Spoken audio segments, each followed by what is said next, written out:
Let's see an example how to do rollback and commit, that is the database transaction using NodeJS and MySQL. I'd like to show you the database first. This is my database and I have a user table. The user table is having ID, name, email. ID is the primary key, and user details table. This user details table has ID, address, date of birth and phone. ID is the primary key and user ID is the foreign key, that is from the user table, which is the primary key of this users table. Now I have started a node server on 3000 port. I'll use Postman.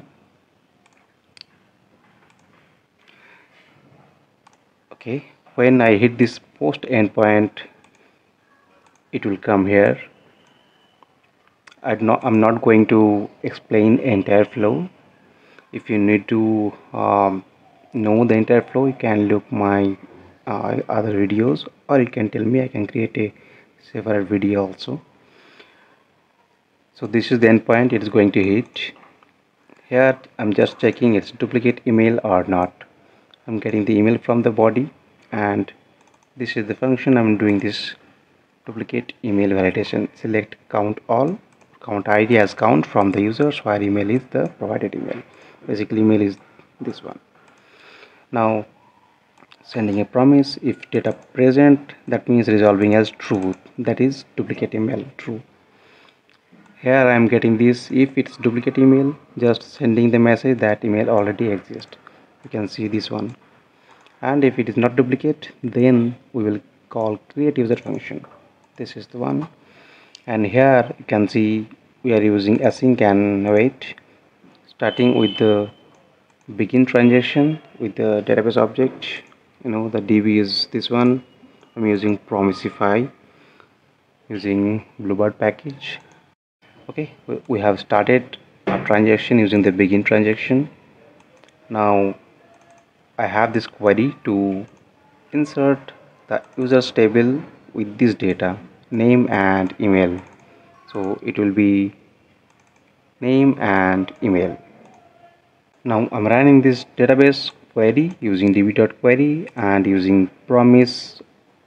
I'm just calling another function to insert the data into the user details table, that is the second table.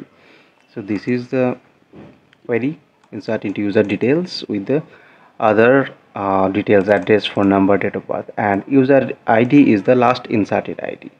I'm passing this from here. So I'm getting this data dot inserted ID as the last ID which got inserted, and sending the request. Running this query object. This is the promise again, and here I'm doing if everything is okay. I'm doing db.commit. If there is any error in the cache block, we'll do db.rollback. That is the simple process. Now let's try to do. I do not have any data in the database, in the users table. Select all from user and select all from user details. I'm going to hit this as enter, row inserted. Let's check into the database. So user inserted and ID is 1. Let's go to user details, and it's inserted with this data valid. Now let's try to hit this again. Okay, the duplicate email validation is there, so let's make it 2, or let's make it 2020. Just change the phone number, anything. Okay, let's check the database.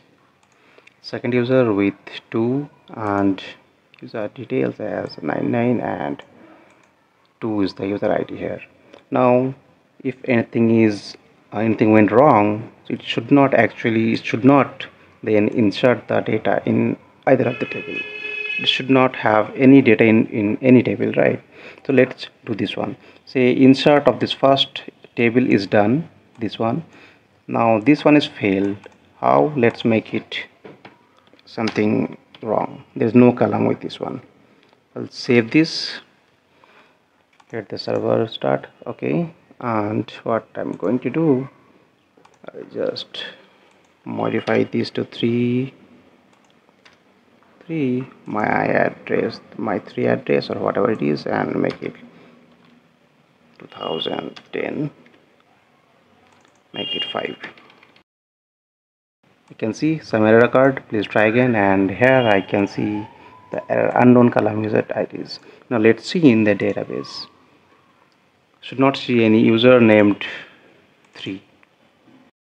No users with this name, and should not be in the details table as well. Yeah, so we can say it is working properly. Now if we undo this change and make it with the same, try to hit submit. Or let me restart the server, it is taking time. Okay, server is up, trying to hit it again. Row inserted. Let's see now, do we have the data or not. Okay, it got inserted. Now user details. Yeah, it got inserted too.